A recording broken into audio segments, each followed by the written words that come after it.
Welcome to my YouTube channel. Ito po si Ram sa Biyaheng Cruise Ship. So, on this video, I will showcase my last contract where I was on board one of the cruise ships Biyaheng Mediterranean going to the Middle East for 7.5 months contract. So, as you can see, so masaya no, yung cruise ship. Yan yung mga guests namin, they're doing lots of activities while of course enjoying the excellent beverages we provide on board. Yan yung mga bartenders and bar staff namin. They're coming from different countries, from India, South Africa, Kenya, Philippines, Indonesia, so halo-halo, no? Technically speaking, we have over 78. We have over 70 different nationalities working as crew members of the cruise ship. So it's fun. My events in the daytime, my events in the evening, my shows. We have 10 bars on board. So marami pagpipilian yung mga guests natin. Also, if you are interested in working on a cruise ship, so madali lang po. Just write down on the comments below. If any questions, matagal na po ako na cruise ship, almost 28 years na po. So, technically speaking, I could give you an advice on how to start or apply for work on board cruise ships. Okay, that's one of my bar staff. He's from Kenya. So, magaling po yun. Yun yung mga pool bar attendants. Yun yung nagse-set up ng mga deck chairs on the outside pool. So bali itong event na to is a sail away party. At 5 o'clock yung departure namin. So we're heading to the next port.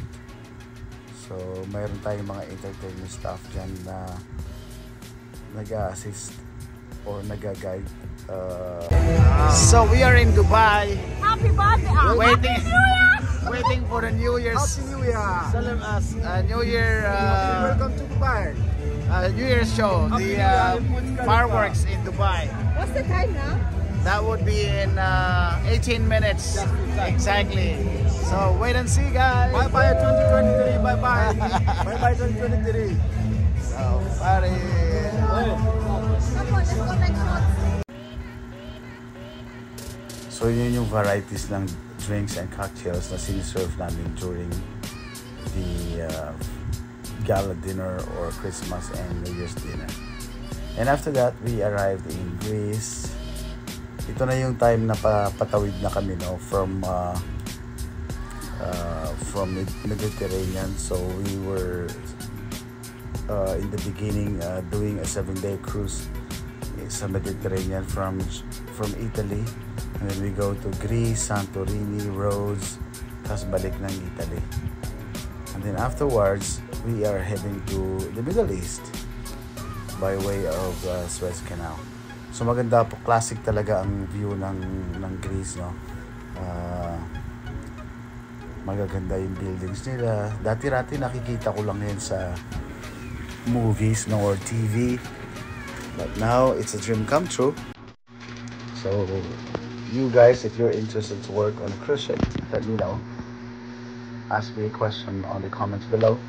And of course, don't forget to follow me, subscribe, and hit the bell so that makita nyo kagad yung mga para meron kayong idea. Besides that, it's really fun. And now, this time we are heading to Suez Canal. So you think Suez Canal is like a huge canal, no? Separating Asia and Europe. So instead of going around Indian Ocean, Africa, gumawa na sila ng waterway or a canal artificial para dun dumaan yung mga barko, not only cruises but also cargo ships. So it is perfectly well compared to the other way. So it's a very long stretch canal. It's about 370 kilometers. So it took us about 2 days, almost 3 days. To cross the canal. Marami nakasilang mga pulis na hindi lang pulis. It's a very nice experience. And it's an amazing experience na makatawid ka sa artificial or man-made canal para mag-connect lang yung Europe and Asia. So that's a very fastest way of going to Asia.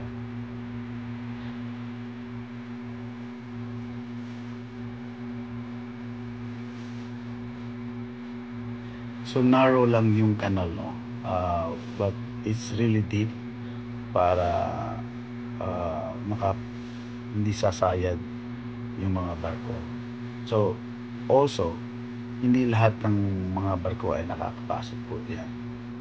So pili lang din po, may limit kasi yung mga gigantic cruise ships ngayon mahirap pumasok.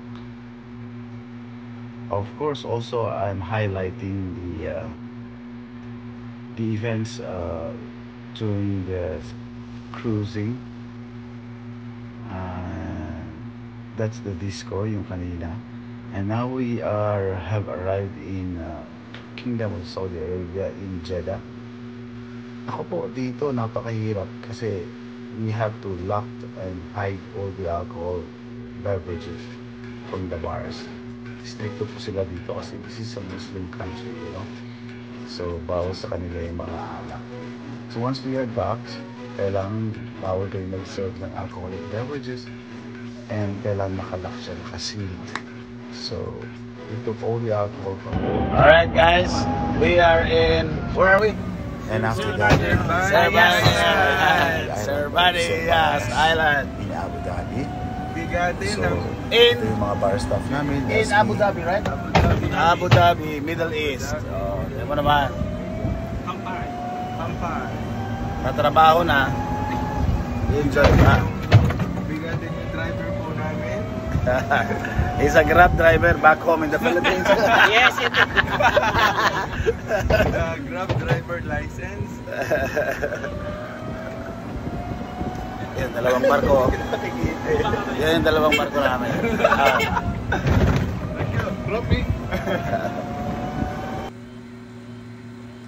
So what we did here is nagbaba kami ng mga gamit. Meron kasing mga built-in bars na dyan eh. So sinet up lang namin yung beverages namin, equipments to be able to serve the guests kasi bumaba yung mga guests dun sa island. So yung island na yan is equipped with fans and activities as a resort. Parang meron din silang mga tour. Yun yung barko namin.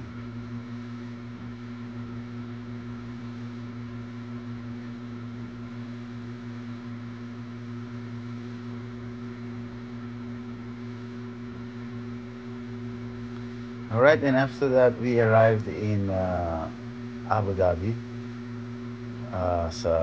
Approaching the port in the night time. Yan yung drone show. It's popular, very popular. Pinupuntahan ng mga foreigners yan just to watch the drone show in the sky. Napakaganda. So may mga formation sila.